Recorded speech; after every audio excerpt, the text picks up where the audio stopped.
My name is Margaret, and at 40 years old, I thought I had my life pretty well figured out. I was wrong, but we'll get to that later. I've always been the type of person who thrives on social connections. My job as a human resources manager at a large company kept me busy during the day, but my evenings and weekends were filled with friends, acquaintances, and various activities. One person who was a constant in my life was Tom, a colleague from work. He was sweet, attentive, and had been subtly courting me for years. The problem? I found him indecisive, lacking that spark I was looking for in a partner. Still, we got along great as friends. We'd spend hours talking about everything and nothing, work gossip, our shared love of obscure documentaries, the latest book we'd both read. It was comfortable, easy. But that's all it was. You know, Margaret, Tom said one evening as we sat in our favorite coffee shop. I've been thinking. I cut him off gently. Tom, you're a great friend. Let's not complicate that, okay? He nodded, a flicker of disappointment crossing his face before he launched into a story about his nephew's latest antics. That was our routine, and I was content with it. I had my job, my friends, and my independence. Marriage had never been a priority for me, and at 40, I figured if it happened, great.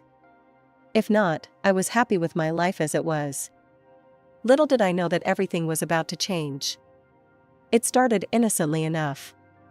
I decided to shake things up a bit and enrolled in a salsa class at a local studio.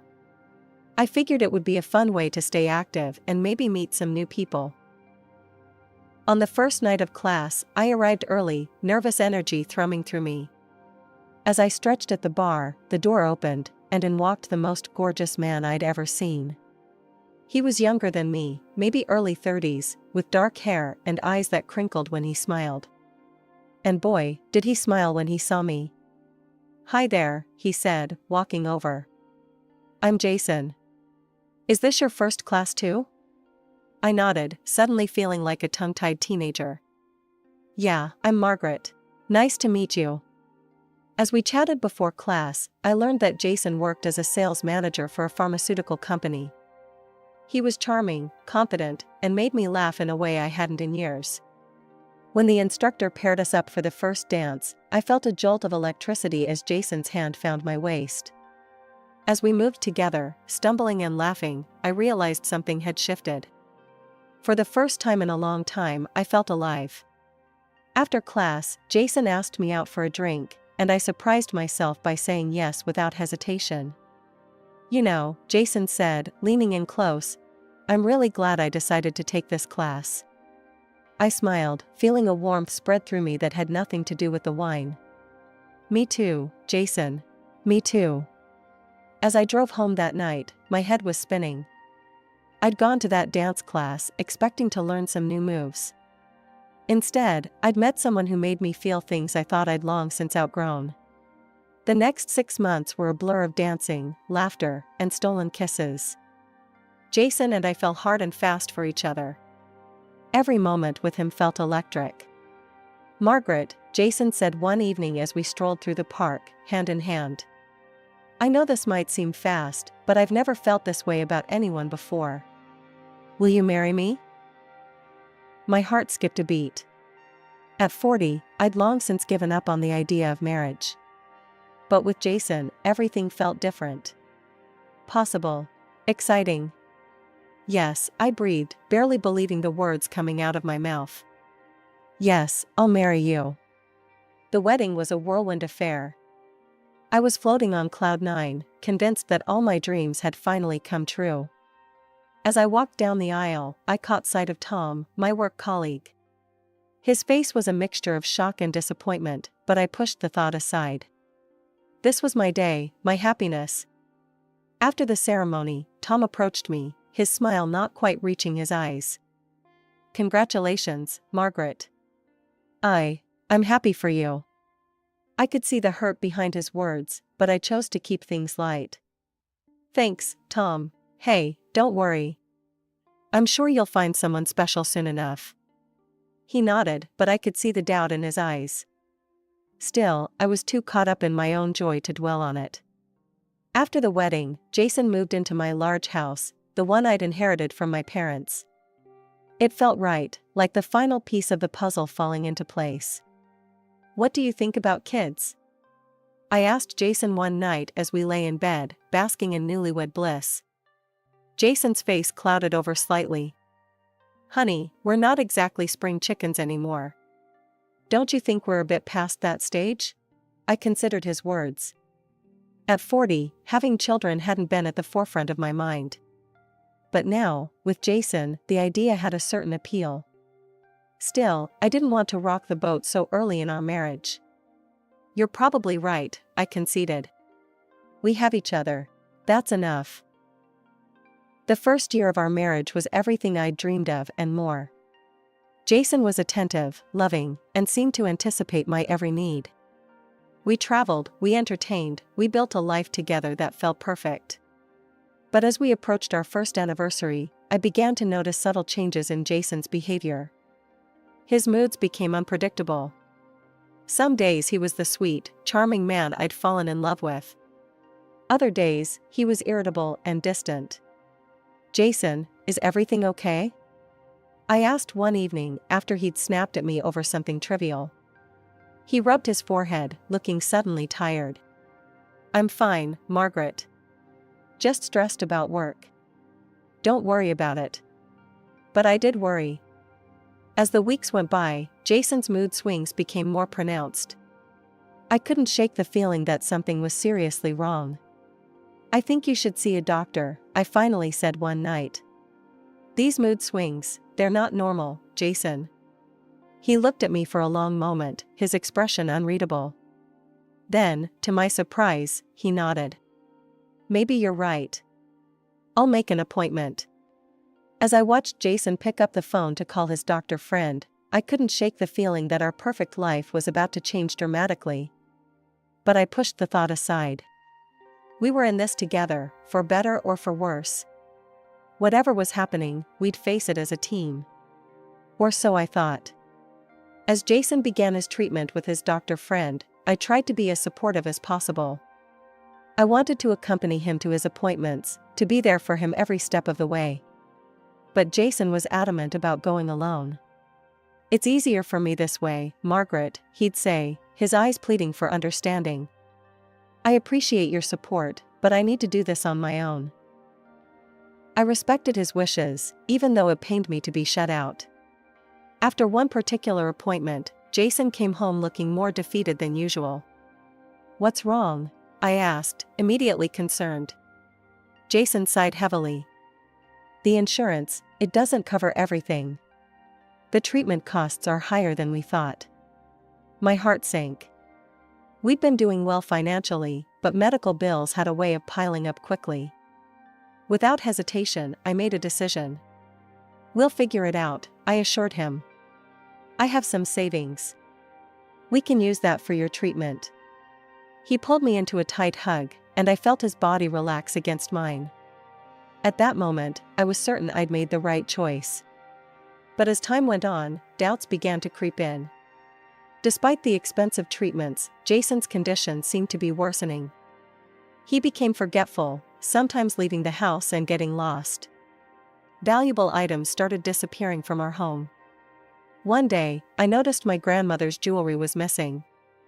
It was a family heirloom, precious not just for its monetary value, but for the memories it held. "Jason," I approached him carefully. "Have you seen Grandma's jewelry? I can't find it anywhere." He looked at me blankly. "Jewelry? I don't remember, Margaret. I'm sorry." My heart broke a little at his confused expression. Was this the early stages of Alzheimer's? Or some form of dementia? The thought terrified me. "Maybe we should try a different doctor," I suggested gently. "A specialist, perhaps?" But Jason was adamant. "No, I trust Dr. Anderson. He knows what he's doing." I didn't push the issue, but worry gnawed at me constantly. I found myself confiding in Tom more and more at work. "It's just, I'm so tired, Tom," I admitted one day over lunch. "I don't know what to do anymore." Tom's brow furrowed with concern. Margaret, don't you think this is all a bit suspicious? Maybe you should have someone keep an eye on Jason when you're not around. I left the conversation feeling angry and hurt. From that day on, I stopped sharing my feelings with Tom. He clearly didn't understand what Jason and I were going through. As months passed, things only got worse. Jason had to quit his job, and his doctor forbade him from driving. I became the sole breadwinner, juggling work and taking care of Jason. Despite the strain, I still loved him deeply. I'd take him out to restaurants or shopping for new clothes, always trying to bring a smile to his face. "Oh, I like this shirt," Jason would say, holding up an expensive designer piece. "Honey, that's a bit pricey," I'd gently point out. His face would crumple like a child's. "But I really want it, Margaret. Please?" More often than not, I'd give in. Seeing him happy, even for a moment, made it all worth it. 2 years into our marriage, I had an idea. What if we bought a house in the country? I suggested to Jason. The fresh air might do you good, and we could rent it out for extra income. Jason's eyes lit up at the idea, and for a moment, I saw a glimpse of the man I'd fallen in love with. Excited, I went to check our accounts, ready to start house hunting. What I found made my blood run cold. Our savings were gone. Every last penny. In a panic, I called the bank. "There must be some mistake," I insisted. "I think we'd been robbed." The bank employee's voice was gentle, but firm. "I'm sorry, Mrs. Thompson, but the transfers were all made from your mobile app. The money was withdrawn using your card at various ATMs." With shaking hands, I approached Jason, who was lounging on the couch, seemingly oblivious to my distress. "Jason," I began, trying to keep my voice steady, "I just got off the phone with the bank. All our savings are gone." Did you withdraw any money recently?" Jason's face scrunched up in confusion. "Money? I don't remember, Margaret. You know how my memory's been lately." I took a deep breath, steeling myself. "I think I need to go to the police. Someone's been taking our money, and we need to find out who." The moment the words left my mouth, everything changed. Jason's confused expression vanished, replaced by one of panic. Suddenly, he fell to the floor, his body convulsing violently. "Jason!" I cried out, rushing to his side. His arms and legs were flailing, his head banging against the floor. I was terrified, torn between trying to help him and calling for an ambulance. Just as abruptly as it started, the seizure stopped. Jason lay still, panting heavily. "Hospital," I said, reaching for my phone. "We need to get you to a hospital right away." "No." Jason's hand shot out, gripping my wrist with surprising strength. "No hospital. I just need to rest. Please, Margaret." His eyes, wide and pleading, bore into mine. Against my better judgment, I relented. "Okay," I said softly. "But if this happens again, we're going to the emergency room, no arguments." Jason nodded weakly, allowing me to help him onto the couch. For the rest of the evening, I hovered nearby, catering to his every need. He asked for his favorite meal, wanted the TV on a specific channel, needed extra pillows, and I complied with each request, my earlier suspicions momentarily forgotten in the face of his apparent fragility. By the time night fell, I was exhausted, both physically and emotionally. As Jason dozed on the couch, I retreated to our bedroom, my mind a whirlwind of confusion and worry. Almost without thinking, I found myself dialing Tom's number. "Margaret?" Tom's voice was thick with sleep. "Is everything okay?" The concern in his tone broke something inside me. Before I knew it, I was pouring out the whole story, the missing money, Jason's reaction, the terrifying seizure. Tom listened silently until I finished. When he spoke, his voice was gentle but firm. "Margaret, I hate to say this, but don't you think this all seems a bit suspicious?" I opened my mouth to protest, to defend Jason as I had so many times before. But this time, the words wouldn't come. Because deep down, a part of me was starting to wonder the same thing. The next morning, I went to work as usual. I had just settled into my office, my mind still reeling from the events of the previous night, when my phone rang. The number was unfamiliar, but something compelled me to answer. "Margaret? It's Sarah, your old classmate from high school. I work as an administrator at St. Mary's Hospital now. You need to come here right away." My heart leapt into my throat. "Sarah? What's going on? Is it Jason?" There was a pause on the other end of the line. "Yes, it's about your husband. The police brought him in for a medical examination. Margaret, you need to get here as soon as possible. I don't remember the drive to the hospital." My mind was a blur of worst-case scenarios, each more terrifying than the last. When I arrived, Sarah was waiting for me at the reception, her face grave. "Margaret," she said, gripping my arm, "before you see Jason, there's something you need to know. The doctor who examined him wants to speak with you first." "But Jason," I began, looking around frantically. Sarah shook her head. "He's in a ward, resting. Please, talk to the doctor first. It's important." Numbly, I allowed Sarah to lead me to a small office. A middle-aged man in a white coat stood as we entered, his expression unreadable.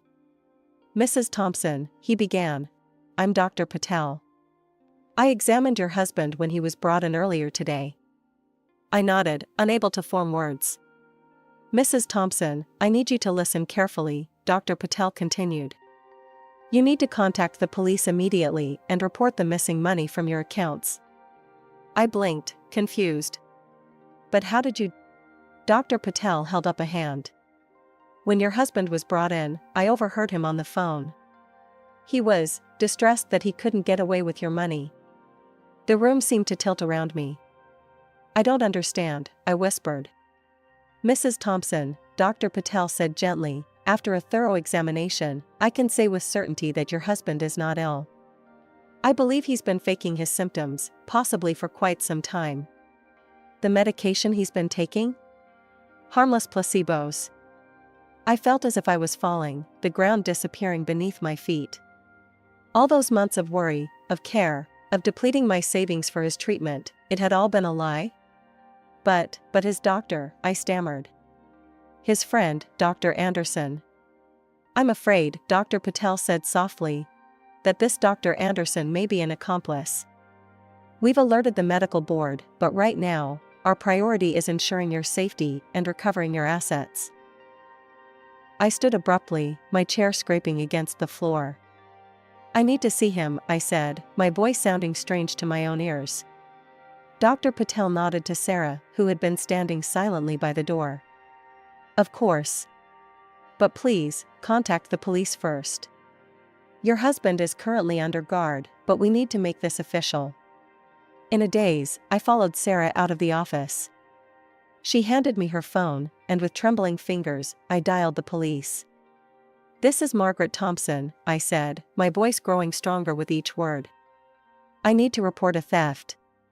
My husband has stolen all my savings." The moment we stepped into the room, Jason's eyes locked onto mine.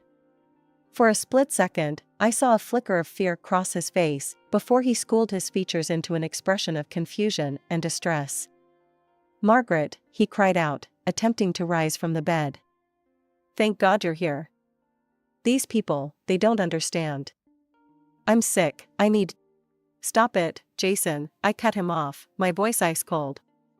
"It's over. I know everything."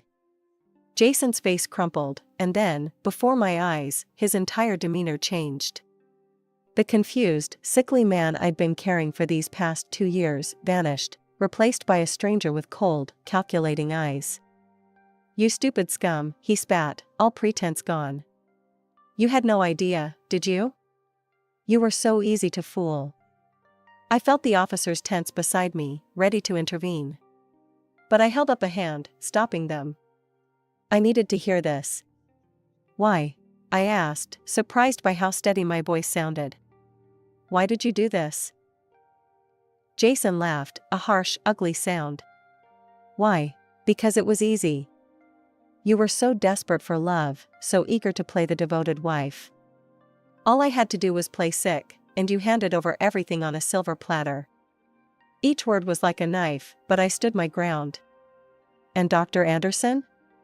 An old friend, Jason shrugged. He got a cut of the profits for writing prescriptions and playing along. It was the perfect setup.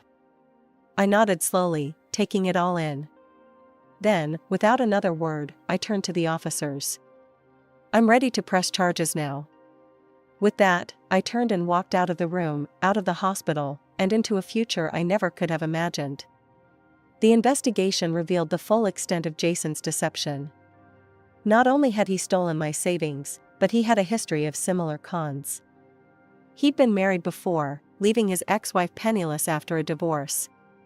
He'd stolen her car and a significant amount of money before disappearing. As I sat in the police station, listening to the detective recount Jason's criminal history, I felt a strange mix of relief and shame. Relief that I wasn't crazy, that my suspicions hadn't been unfounded. Shame that I'd fallen for his act so completely. Mrs. Thompson, the detective said gently, you shouldn't blame yourself. Jason Miller, that's his real name, by the way, is a skilled con artist. He's done this before. I nodded numbly, still processing the information. And Dr. Anderson? The detective's face hardened. We've arrested him as well. He was indeed an accomplice, providing fake medical documents and prescribing placebos to support Jason's act. He's facing charges of his own. I took a deep breath, steeling myself for what I needed to do next. I want to press charges, I said firmly. Against both of them. And I want a divorce. The detective nodded approvingly. That's a brave decision, Mrs. Thompson. We'll do everything we can to help you through this process. The next few months were a whirlwind of legal proceedings. I filed for divorce, pressing charges against Jason for fraud and theft. I also filed a claim for moral damages, the emotional toll of his deception weighing heavily on me. Throughout it all, Tom was my rock. He accompanied me to court dates, held my hand through difficult testimonies, and provided a shoulder to cry on when it all became too much.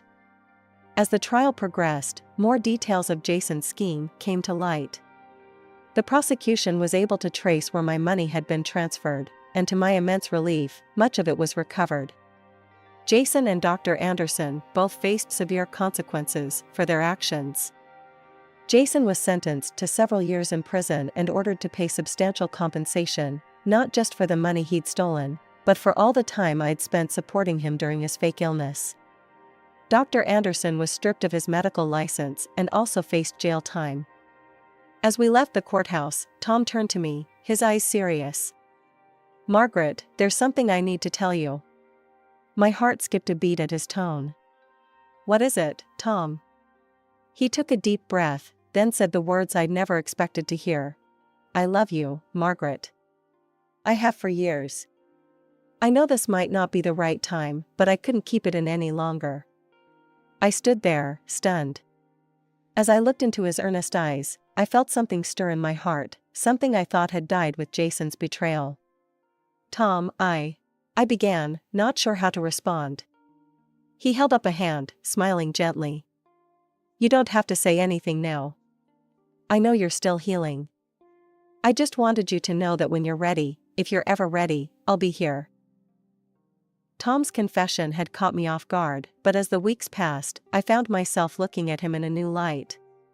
His unwavering support throughout my ordeal, his gentle patience, and his quiet strength were qualities I had always appreciated, but now they took on a new significance. One evening, as we were having dinner at our favorite restaurant, the same one where we used to have our after-work coffee chats, I decided to take a leap of faith. Tom, I said, my heart racing. I've been thinking about what you said after the trial.